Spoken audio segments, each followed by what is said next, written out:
चलो budget receipt बताओ। चलो बजट रिसीट, बजट एक्सपेंडिचर। दो पार्ट में कैपिटल बजट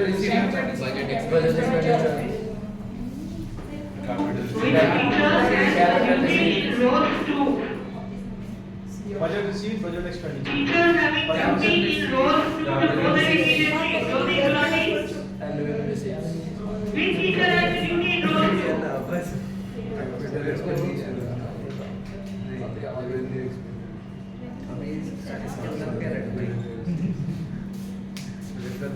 कैपिटल रिसीट, पिछले पीरियड वाली बात। मोटा पैसा, छोटा पैसा। Heavy expenditure, small expenditure. मुझे उसने पॉइंट बड़ा अच्छा बताया था। इसको याद है वो point? Purchase of machine worth ₹10 lakhs। Capital receipt और रेवेन्यू रिसीट, उसका इम्पैक्ट काफी purchase of diesel to run that machine, बार बार करना पड़ेगा, रोज खर्चा करना पड़ेगा। Revenue receipt. कैपिटल रिसीट की निशानी होती है, क्या होती है?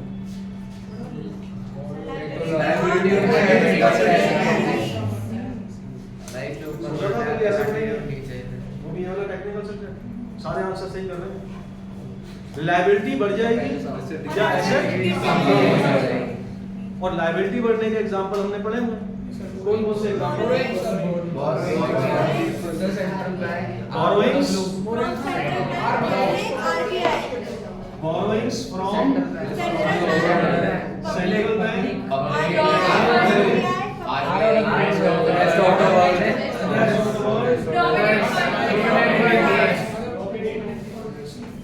अगर आपको ये कंपोनेंट्स आते हैं तो ये पूरा चैप्टर आता है। That is the only thing which you need to do.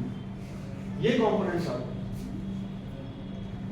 Borrowings, borrowings का दूसरा नाम भी होता है फिस्कल डेफिसिट। वो जो फाइनेंशियल डेफिसिट है, कोई बता सकता है क्यों क्यों होता है? चलो देख लेते हैं। बजट रिसीट और budget expenditure. I am repeating the same thing again. Budget receipt, budget expenditure.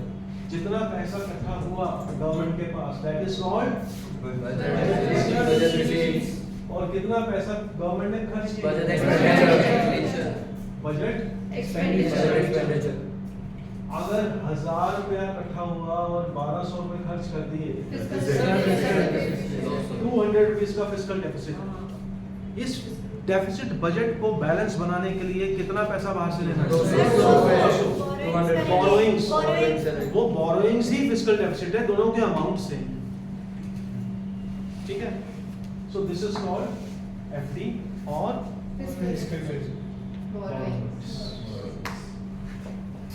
Assets,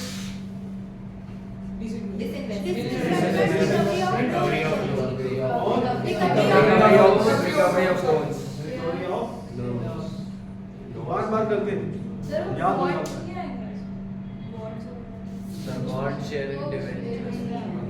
disinvestment में क्या है? Bond, shares, ventures, government companies के बिक जाएंगे। व्हेनेवर गवर्नमेंट सेल्स बॉन्ड्स, ठीक है, या हम ये कहें कि शेयर्स एंड डिबेंचर्स। अगर शेयर्स एंड डिबेंचर्स गवर्नमेंट बेचती है पीएसयूज के, उसको डिसइन्वेस्टमेंट है। गवर्नमेंट अपने PSUs, public sector undertaking, these are also called government companies which are maintained by the government। अगर उसके शेयर्स एंड डिबेंचर्स बेचेगी तो उसको कहेंगे क्या? डिसइन्वेस्टमेंट। रेवेन्यू रिसीट, छोटा खर्चा है, बताओ। ये नहीं होगा इसके अंदर। वहाँ पर दो हैं, टैक्स,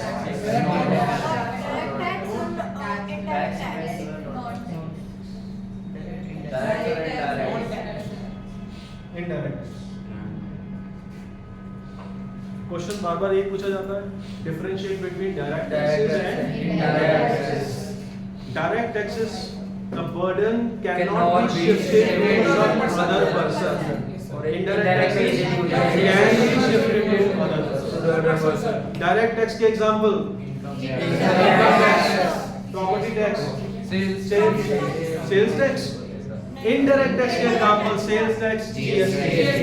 मैंने कहा ना जीएसटी में 23 टाइप्स के टैक्सेस हैं जो क्लब करके एक single tax goods and services tax बन गया।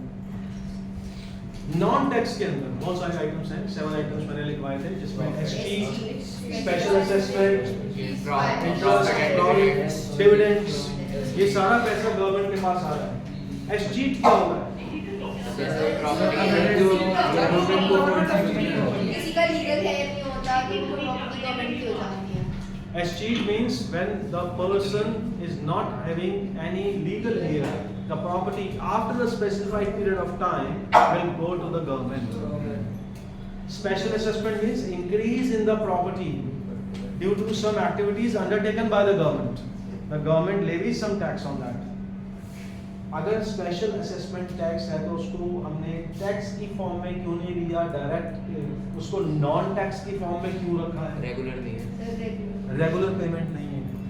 टैक्स की जो रेगुलर पेमेंट होती है इट इज अ कंटिन्यूअसली, आपको हर साल इनकम टैक्स देना है। जब भी तुम गुड्स परचेज करोगे उस पर जीएसटी इंक्लूड होगा, जीएसटी जाएगा ही जाएगा। This is a one time. वो जो स्पेशल असेसमेंट का जो अमाउंट है that is a one time, वो आपको हर बार नहीं देना, जितनी बार एक बार होगा तो लमसम अमाउंट पे करना। So this is a complete receipt and then budget expenditure. दो तरह के एक्सपेंडिचर होते हैं सर, बताइए। Capital expenditure, revenue expenditure. So capital expenditure means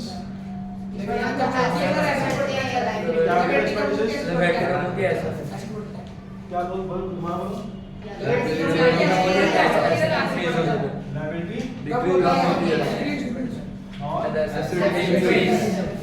और इसके अंदर नहीं होता।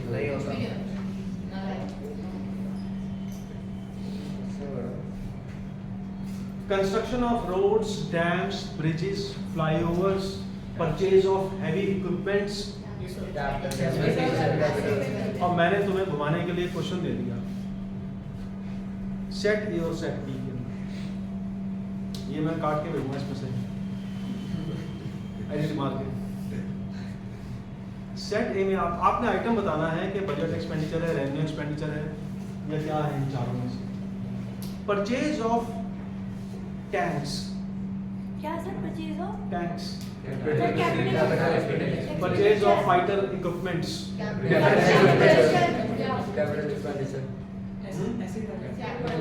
यानी डिफेंस के ऊपर जो खर्चा हो रहा है, आपने एरोप्लेन्स, फाइटर प्लेन्स परचेज कर ली, क्या होगा इसके अंदर? Capital expenditure, revenue expenditure,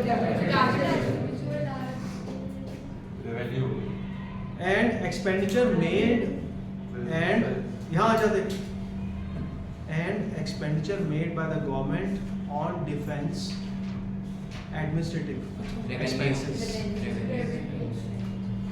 defence administration के ऊपर डिफेंस एडमिनिस्ट्रेटिव एक्सपेंसेस, ये रेवेन्यू हो जाएगा। आप समझ रहे हो? अगर गवर्नमेंट ने डिफेंस इक्विपमेंट्स को परचेज किया तो कैपिटल एक्सपेंडिचर है, लेकिन जितने भी आर्मी पर्सन्स हैं उनकी wages and salaries defence expenditure किया है, वो है। ये वही बात है कि एक तो एसेट परचेज किया कैपिटल, और उसको मेंटेन करने के लिए जो खर्चा हो रहा है वो बात समझ आई? अब इसको फर्दर हम डिवाइड करते हैं दो पार्ट्स, दो parts, that is called plan expenditure, non plan expenditure. Plan expenditure, non plan expenditure. Budget के अंदर ये बड़ी सारी फिगर्स बड़ी इंपॉर्टेंट है। Plan expenditure, non plan expenditure. Budget is always a plan and estimated expenditures. बात तो समझ आती है कि बजट किसके लिए है? फ्यूचर के लिए। बजट अभी के लिए नहीं बन रहा, फ्यूचर के लिए बन रहा है। हमने फरवरी में बजट निकाला क्योंकि अगले फाइनेंशियल ईयर के लिए बजट बनाना है गवर्नमेंट ने। हाँ, मार्च में होता है, मार्च में फरवरी में बन जाता है और मार्च में उसकी पार्लियामेंट डिस्कशन होती है और फरवरी के अंदर बजट रिलीज होता है। एप्लीकेबल कब से होता है? 1 अप्रैल अगले साल के। वो जो एक महीना मार्च का जो बजट सेशन होता है, फरवरी एंड और मार्च का जो बजट सेशन होता है, उसमें यही डिस्कशन होती है। गवर्नमेंट ये कहती है कि हमने अगले आने वाले साल में यहाँ पर पैसे खर्च करने हैं। अपोजिशन कहती है जो पैसे आएंगे कहाँ से बताओ, वो गवर्नमेंट कहेगी यहाँ से आएंगे, यहाँ से आएंगे, यहाँ अगर घाटा हो गया तो और इंच ले लेंगे। तो this is the discussion which is going on. Government ने प्लान किया कि हमने फ्लाईओवर्स बनाने हैं और बहुत सारे फ्लाईओवर्स और हाईवेज बनाने हैं जिसके अंदर हमने 10,000 करोड़ रुपया खर्च करना है अगले 5 साल के अंदर, ये बन के तैयार हो जाए 10,000 करोड़। अब जितने भी फ्लाईओवर बनाने थे गवर्नमेंट ने, मान लो, या एक्सप्रेसवेज बनाने थे, नेशनल हाईवेज बनाने थे, वो 5 साल में पूरे नहीं हो पाए, लेकिन वो 7 साल चले गए, 2 साल फालतू लग गए उसके। कितना बजट अलॉट किया था? 10,000 करोड़। जब भी टाइम पीरियड बढ़ता है तो कॉस्ट बढ़ जाती है प्रोजेक्ट की। अब 7 साल लग गए, अब वो 7 साल में क्या 10,000 करोड़ ही खर्च हुआ होगा गवर्नमेंट का? मान लो 15,000 करोड़ खर्च हो गया, तो अब उसमें मुझे बताओ, क्वेश्चन आता है कि इसमें से प्लान एक्सपेंडिचर कौन सा है और नॉन प्लान कौन सा है? प्लान तो 10,000 करोड़ है, जितने का हमने प्लान किया था 10,000 करोड़ खर्च करने के, लेकिन एडिशनल कितना करना पड़ा? वो नॉन। लेकिन जब आपको कैलकुलेशन करनी है न्यूमेरिकल में, तो प्लान और नॉन प्लान दोनों को ऐड कर देना, दोनों को ऐड करके आपको टोटल कैपिटल एक्सपेंडिचर पता लग जाएगा। ये मैंने एक न्यूमेरिकल भी दिया था तुमको, plan capital expenditure, non capital expenditure. तो जो बजट की प्रोविजन हो, जैसे आपने बजट बनाया, हमने मसूरी घूमने जाना है 10,000 रुपए का मेरा तो 400 और 10,000 रुपए का आपने बजट बनाया। मम्मी ने कहा क्या बात है, इतने उदास क्यों? मम्मी वहाँ नॉन प्लान एक्सपेंडिचर बहुत सारा खर्च हो गया। प्लान तो हम 10,000 करके गए थे, नॉन प्लान 15,000 25,000 खर्च करके आए हैं। ये नॉन प्लान, वहाँ बहुत सारी मार्केट थी, तो हमने कहा ये भी खरीद लो, ये भी खरीद लो, ये भी खरीद लो, मिसलेनियस एक्सपेंस, कुछ भी कर लो, नॉट टू बी डिस्क्लोज्ड। तो 15,000 नॉन प्लान हो गया, तो ठीक है। So that is plan and non plan. So question में क्या आएगा, जब भी प्लान और नॉन प्लान आएगा, you have to add both the things. This is the complete budget thing. अब इस बजट के अंदर सारे आपके जो न्यूमेरिकल्स हैं, जो मैंने आपको कहे हैं, वो सारे आप इसके अंदर वैल्यूज डाल के, हम लोग प्रैक्टिस काफी कर चुके हैं इसके ऊपर। सो बजट के ऊपर एक चीज आप ध्यान रखना, बजट के ऊपर जो क्वेश्चन आता है, एक क्वेश्चन तो 3 मार्क्स का कंपल्सरी आता ही आता है on the objectives of budget, reallocation of resources and redistribution of income, और एक इकोनॉमिक इक्वालिटी। तो ये 3 ऑब्जेक्टिव्स तो बड़े इंपॉर्टेंट हैं। अब मान लो एक सेट में दे दिया explain reallocation of resources as an objective of budget, और दूसरे में दे दिया explain redistribution of income as an objective of. बिल्कुल डायरेक्ट आते हैं, बिल्कुल नहीं केस स्टडी, बिल्कुल डायरेक्ट आते हैं। और केस स्टडी भी आ सकती है, ऐसी बात नहीं। तुमने अच्छा हिंट दिया, मैं क्वेश्चन चेंज कर लेता हूँ, तो केस स्टडी भी आ सकती है। गवर्नमेंट ने, अच्छा केस स्टडी सुनो, चलो, गवर्नमेंट ने ये डिसाइड किया कि अब जितने भी एलीट क्लास हैं, अमीर लोग हैं, आप जैसे लोग हैं, गरीबों की बात नहीं होगी, आप लोगों की बात होगी, जैसे आप लोग हैं, आप लोगों पे गवर्नमेंट ज्यादा टैक्स लगाएगी और ज्यादा आपसे टैक्स लेगी। बताओ कौन सा objective government? Reallocation of resources या redistribution of? You have to just find out, you have to just find out कि रीडिस्ट्रीब्यूशन ऑफ इनकम है या रीएलोकेशन ऑफ रिसोर्सेज है। गवर्नमेंट ने कहा कि नोएडा के अंदर बहुत ज्यादा डेवलपमेंट हो रही है, but there are villages beyond Noida, 100 kilometre दूर चले जाओ, वहां डेवलपमेंट नहीं है। तो गवर्नमेंट ने डिसाइड किया we will go for infrastructure building in those. कौन सा ऑब्जेक्टिव सर्व किया गवर्नमेंट ने? रीएलोकेशन और रीडिस्ट्रीब्यूशन। इकोनॉमिक ग्रोथ तो सभी की ओवरऑल ग्रोथ है। इकोनॉमिक स्टेबिलिटी कहते हैं। इकोनॉमिक स्टेबिलिटी के अंदर देयर आर मेनी फैक्टर्स। आपको अब इसमें मेन ऑब्जेक्टिव गवर्नमेंट का बजट का ये था कि गवर्नमेंट एक जगह से सारा कंसंट्रेशन ऑफ वेल्थ रिसोर्सेज एक जगह का ना लेकर सबको बैलेंस डेवलप करेगी। इसको मैंने कहा था बैलेंस रीजनल डेवलपमेंट, BRD। तो आपको इन केस स्टडीज के हेल्प से पता लगा सकते हो आप कि ये कौन सा ऑब्जेक्टिव सर्व कर रही है गवर्नमेंट, रीएलोकेशन कर रही है, रीडिस्ट्रीब्यूशन इनकम कर रही है, इकोनॉमिक स्टेबिलिटी कर रही है।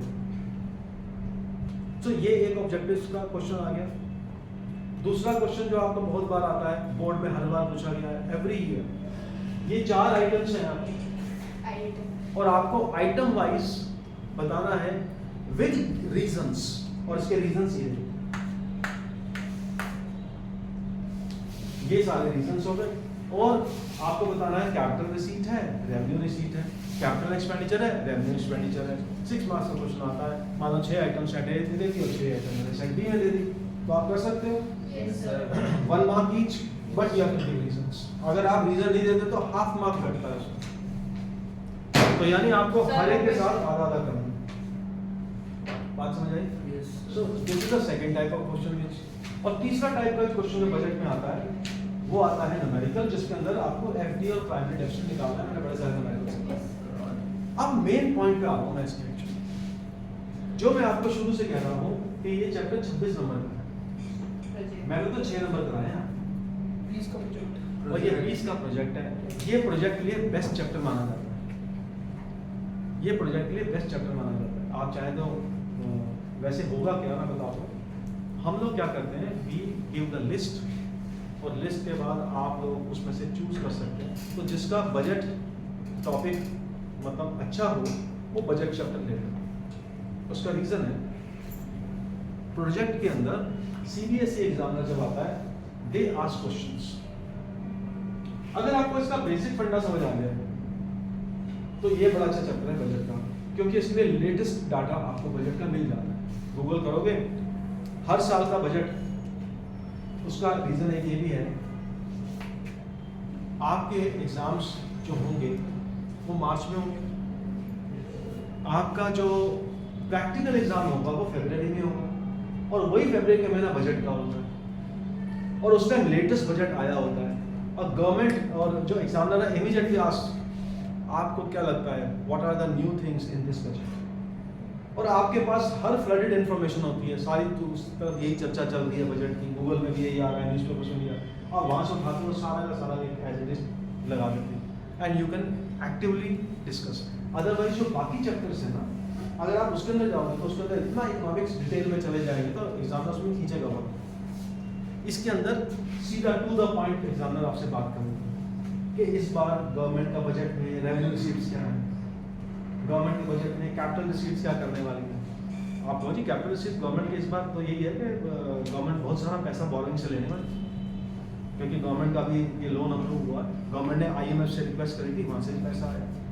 और गवर्नमेंट इस बार कैपिटल एक्सपेंडिचर बहुत कर रही है। क्यों कैपिटल एक्सपेंडिचर इसलिए कर रही है कि हम देख रहे हैं हर तरफ नए एक्सप्रेसवेज बन रहे हैं। अभी बद्रीनाथ कॉरिडोर जो बनाया है 4 लेन्स, उसके अंदर 10,000 करोड़ लग गए, तो ये कैपिटल एक्सपेंडिचर है गवर्नमेंट का। तो क्या कैपिटल एक्सपेंडिचर इकोनॉमी बूस्ट होती है? यस सर, बिल्कुल होती है। अब यहाँ पर गवर्नमेंट, यहाँ पर अब फिर जो टेक्निकल क्वेश्चन भी पूछता है एग्जामिनर, और वो आपके थ्योरी से भी रिलेटेड है। इसके अंदर एक नया वर्ड आपको बताने जा रहा हूँ मैं। अगर आपका बजट डेफिसिट में चल रहा है, if your budget is in a deficit, घाटे में चल रहा है, उस घाटे को पूरा कैसे करें? अगर आपको कोई बोरिंग देने को तैयार नहीं है तो अब डोनेशन मांगते है आपको अब कोई पैसा देने को जाता रोज। अगर ऐसे ही बोरिंग जो चलता था तो सर पाकिस्तान का क्या हाल होता? वो तो हर रोज कोई लगा के डबल लेकर कोई अपनी चीज गिरवी रखवा देंगे। क्या गिरवी रखाएगा? देश गिरवी रखवा देगा? हम तो गवर्नमेंट बजट की बात कर रहे हैं। वैसे बात तो देखो, बात तो ये गिरवी रखवाने वाली भी आती है। पता क्या, श्रीलंका ने चाइना को बोला कि हमें पैसे की जरूरत है, हम इकोनॉमिक क्राइसिस में, हमें और तो कोई दे देगा। IMF ने हाथ खड़े कर दिए, इंटरनेशनल मॉनेटरी फंड कब तक इनको पैसा देता रहेगा? चाइना ने कहता है परवाह ले, मैं है ना अन्ना, मैं देगा तेरे को पैसे। वो कहता है ठीक है, कितने देगा? वो कहता है कि मैं आपको 50,000 करोड़ देता हूँ। ठीक है, दे दिए पैसे की। वो कहेगा मेरे पास मगर पैसा दोगे, मेरे पास तो पैसा नहीं है दादा, मैं क्या दूंगा गिरवी वाली जगह? जाफना का ऊपर का जो एरिया है ना, वो मुझे दे दो 99 ईयर्स के लिए लीज पर। चाइना ने श्रीलंका का वो एरिया अपने पास कैप्चर कर लिया। आप कहोगे चाइना कहाँ और श्रीलंका कहाँ?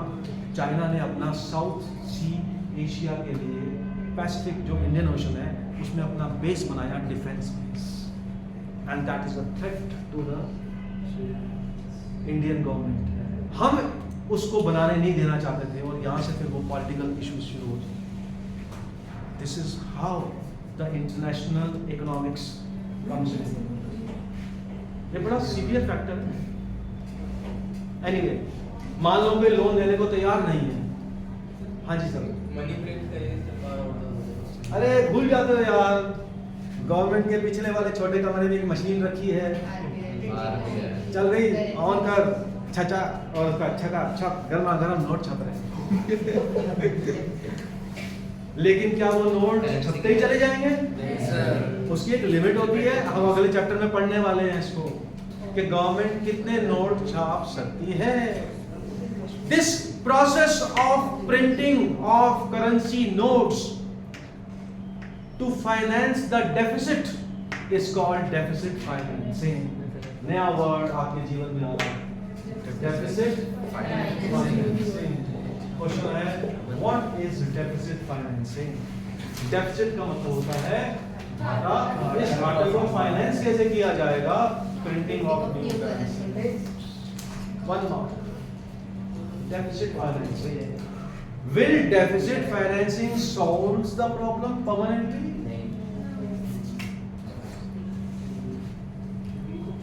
टेक्निकल वर्ड है। आप जब भी अपने ग्रुप्स में इधर के जो लफंडरबाज दोस्त हैं उनके वहाँ, अरे क्या करूँ यार, आजकल वो ऐसे देख रहे हैं ना इकोनॉमी में काफ़ी डेफिसिट फाइनेंसिंग चल रही है, कैसी कैसी बड़ी बड़ी बातें कर रहे हैं। वो कहते हैं कैपिटल रिसीट्स ही गवर्नमेंट की ऐसी, क्या करें, इसको डेफिसिट फाइनेंसिंग करनी पड़ेगी मुझे लगता है। क्या पड़ेगा, भारी भारी शब्द हैं सारे, और ये ऐसे शब्द हैं क्या पता नहीं क्या पढ़ के आया यार इकोनॉमिक्स। मैं सोचता था हिंदी का कोई तो पढ़ रहा होगा, तो डेफिसिट फाइनेंसिंग की बात कर रहा हूँ। और डेफिसिट फाइनेंसिंग कैसे होती है, कब करती है गवर्नमेंट, किन बातों का ध्यान रखती है, फिर उसके लिए गोल्ड रेट देखना पड़ता है, कितना गोल्ड का रिजर्व है। यही हमारा नेक्स्ट चैप्टर है, foreign exchange, BOP. Next chapter कल से ये बात समझ आई? This completes your chapter government budget. Closing note for my lecture, वो अगले चैप्टर में। सो बजट के अंदर न्यूमेरिकल्स और न्यूमेरिकल्स के ये सारे चीजें, एक मैं आपको छोटे छोटे क्वेश्चन आपको मैं बोलूँगा तो मैं एक पीडीएफ शेयर कर दूंगा, उसके अंदर आप सारे क्वेश्चन दोबारा सॉल्व कर लेना। That completes your budget. Okay,